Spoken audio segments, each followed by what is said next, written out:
আমার বিয়ে হয়েছে 2 বছর, লাভ ম্যারেজ না অ্যারেঞ্জ ম্যারেজ। দেখো অবস্থা, তুমি এখনো ওঠো নাই? ওঠো, দেখো কটা বাজে, দেখছো কটা বাজে?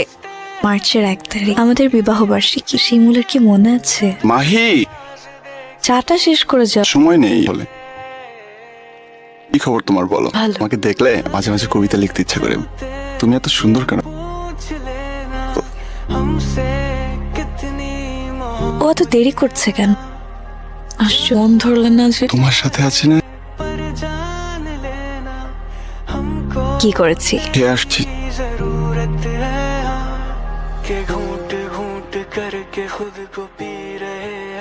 পরে এসো। ওকে স্যার, আমি শুধু শুধু মরিচিকের পিছনে ছুটেছি।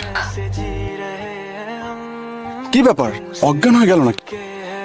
খাওয়া দাওয়া মনে হয় ঠিক মতো করছেন। ঠিক আছে, আমাকে তুমি ক্ষমা করে দিও প্লিজ।